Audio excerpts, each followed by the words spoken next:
Happy 2026. The goal for my channel this year is to get to 6,000 subscribers. So do your part. If you like the content, please consider subscribing or share this video with a friend. It does help me greatly, and I do appreciate it. Today we're going to be talking about the Segway Myon electric bike, and I'm not salty at this bike because I didn't get to go to CES 2026. I'm not salty about this bike because, once again, Segway left me off their VIP list. I'm just a little disappointed. I feel like there could have been more here. And looking at what the offering is, I'm sure it's going to be a clean ride. I love my Segway Safari. It is my daily driver. I am well over 300 miles at this point on this thing, and I've had it in a very, very short time. I find excuses to use it constantly. I love everything about it, and I think I'm going to be a Segway e-biker for life. That is how impactful this bike has been to me and my riding experience. But I was hoping that the Myon would be something greater. And the tease for this going into this product was the radar system, which you will see is actually not included. The radar system is actually not included in the bike. You have to pay an additional $100 to actually get this little piece that attaches to your bike. It is only compatible with Myon. You cannot use it on the Safari or the Cyber models, which is super unfortunate. And I feel like if they were going to go down this road with a software update, this would have been the way to do it. They would have said, hey, we're going to bring everybody up to our standard here. But they didn't. What we're going to do instead is we're going to basically really create some new technology that kind of divorces last gen from this gen, which honestly, that's what a feature is supposed to do. But hanging your hat on a $100 radar to basically want me to upgrade for it, that's just not practical. And it just seems kind of like, really? If you look at the other features of the bike, it's a smaller motor than the Segway Safari. It does include a new electronic shifting system, which most bikes are still kind of the traditional mechanical shift system, which, okay, that's kind of nice. And everything else that is included in here, the airlock, the Apple Find My, the intelligent lighting, all exists today, with the exception of the turn signals. So I guess really with this, you're getting the option to upgrade to a radar system and turn signals. Everything else that makes a Segway, like the included front and rear fenders, the upgraded system, a lot of the really cool Segway software support that sits on the back end is all here. The built-in rear tire rack mount, still here. But yeah, everything else is just kind of the same. And that's why I feel like I'm a little disappointed. Like, I kind of wanted more. Yeah, I think they are getting a lot of a 500 watt motor. The fact that it is a class 3 at 500 watt, not uncommon. The acceleration probably won't be as spunky as the Safari or the Cyber, but that's okay. The fact that it doesn't have a rear suspension, the fact that it only has a kind of a traditional front suspension, 80 millimeter suspension, kind of nice. But missing that rear suspension, that makes a Segway Safari a superior ride to me. It doesn't have fat tires. It doesn't have any kind of shock system in the seat post. Seems kind of like a oversight to me. But I guess I just look at this and go, okay, well, like, who is this for? I mean, who are we competing with? You're not competing with a feature-rich thing like the upcoming Also, right? Also is going balls to the wall. I mean, it's $5,000. It's ridiculous. But they're going over the top in comfort and in form factor and in features, right? Like working brake lights and blinkers and a lot of that stuff that makes it kind of like a comfort model.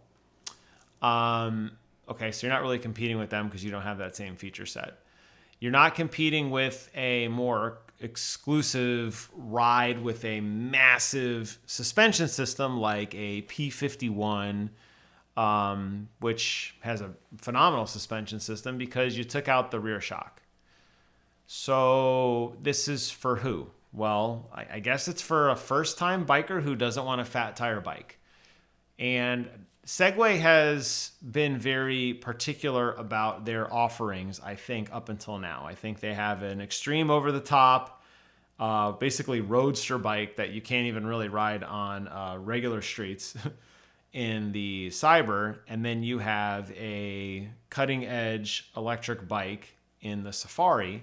And then you kind of take a step back and you throw in a radar system, you charge more, and now you call it a Myon. And I just feel like I don't know who this is for.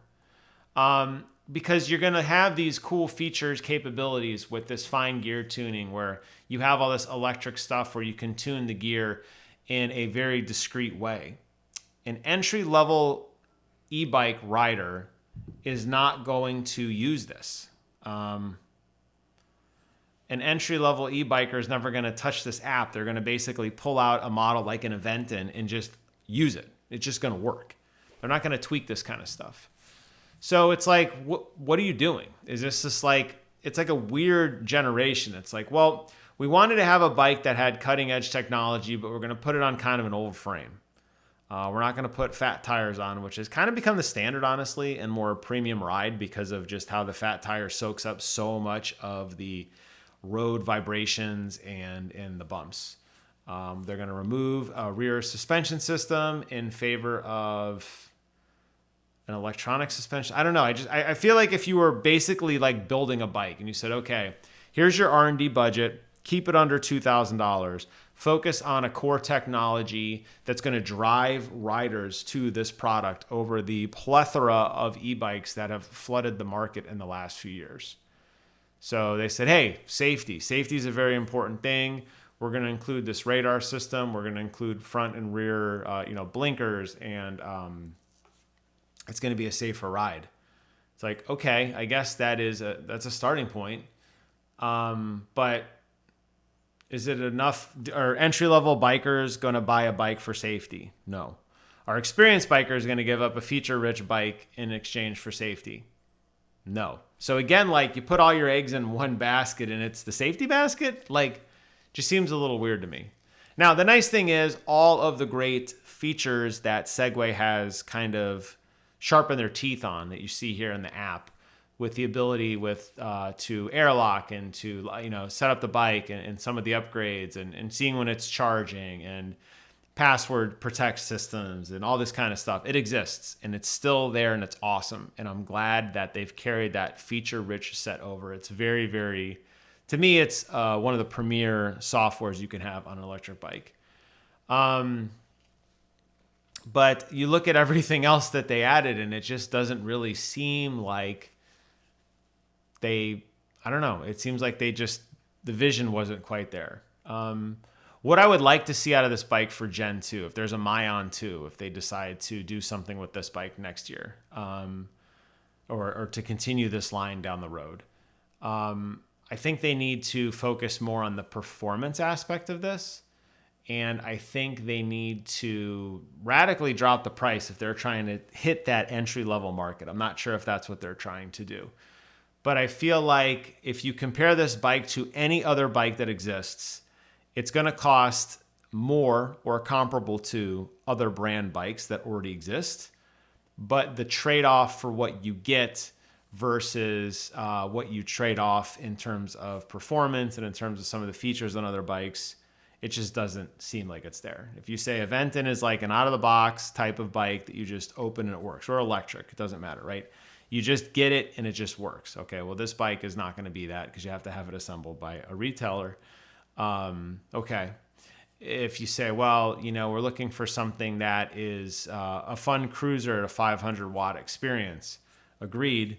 There are a lot of really good 500-watt bikes that are sub $1,300, $1,400 that can do pretty much everything this bike does. So the performance isn't there. If you look at this bike and say, well, I'm getting it for the radar system. I mean, yes, there is aftermarket radar. The fact that it's integrated is nice.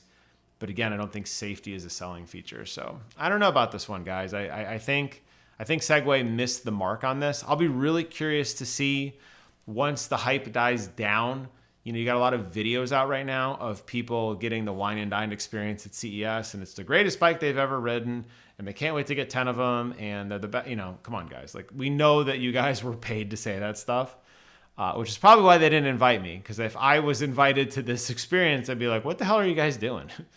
But of course I wasn't. But I think you're going to see an overwhelmingly positive spin on this.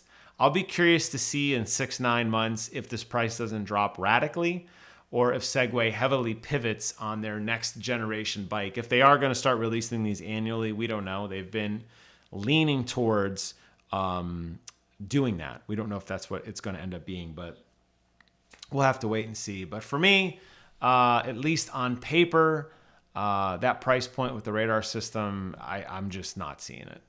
So I want to hear from you guys in the thoughts below, the comments below. Let me know your thoughts. Let me know if I missed the mark on this. Is this the greatest thing ever? Are pre-orders just blowing up on this thing? Is this the greatest bike of all time? I want to hear from you guys below. Let me know your thoughts. Thank you guys so much for watching. Check out that e-bike playlist. I got a lot of good stuff on there.